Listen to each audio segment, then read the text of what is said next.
हम दोबारा अवैस इकबाल साहब को आर्गुमेंट ऑफ कंटिंजेंसी समझा देते हैं ताकि इनकी गलतफहमी दूर हो सके। देखो ये जो पूरा आर्गुमेंट है इसमें 3 इंपॉर्टेंट वर्ड्स है, एक है इन्फिनिट, एक है रिग्रेस और एक है कंटिंजेंसी। इन्फिनिट का मतलब होता है ला इला निहाया, जो कभी भी खत्म ना हो, हमेशा मुसलसल चलता रहे, ये इन्फिनिट का आसान मफहूम है। दूसरा अहम वर्ड है रिग्रेस।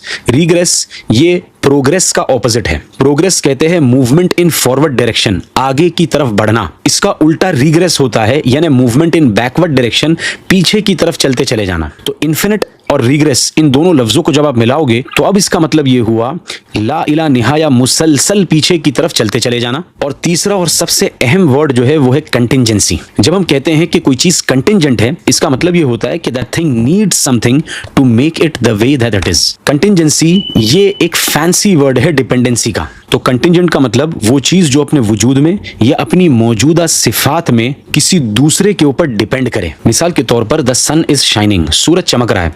अब ये सूरज का जो चमकना है ये कंटिंजेंट है, ये किसी और चीज के ऊपर डिपेंड करता है।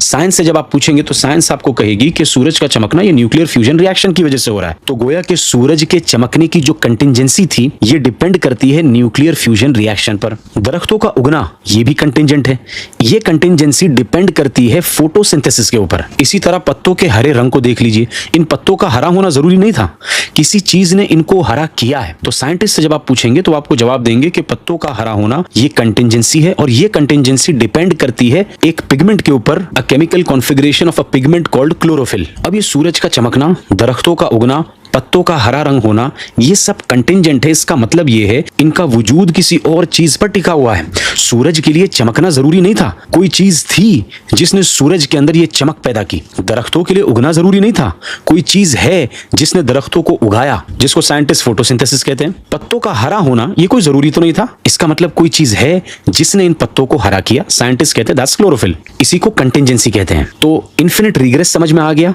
ला इला निहाया मुसलसल पीछे की तरफ चलते चले जाना, और कंटिंजेंसी का मतलब भी समझ में आ गया आपको। अब इन दोनों को जब आप मिलाएंगे, infinite regress of contingent dependencies, इसको समझना जरूरी है। यानी आसान लफ्जों में एक कंटिंजेंट चीज, एक कंटिंजेंट ऑब्जेक्ट, वो अपने वजूद और सिफात में किसी दूसरी चीज के ऊपर डिपेंड करे, और वो दूसरी चीज वो भी कंटिंजेंट हो और वो अपने वजूद और सिफात में किसी तीसरी चीज के ऊपर डिपेंड करे, और वो तीसरी चीज किसी चौथी चीज के ऊपर डिपेंड करे, और हर चीज कंटिंजेंट ही हो, और ये सिलसिला ला इला निहाया पीछे की तरफ चलता चला जाए। तो हम ये कहते हैं कि इस सिलसिले का, कंटिंजेंट डिपेंडेंसीज के सिलसिले का ला इला निहाया पीछे की तरफ चलते चले जाना, ये नामुमकिन है, ये इम्पॉसिबल है।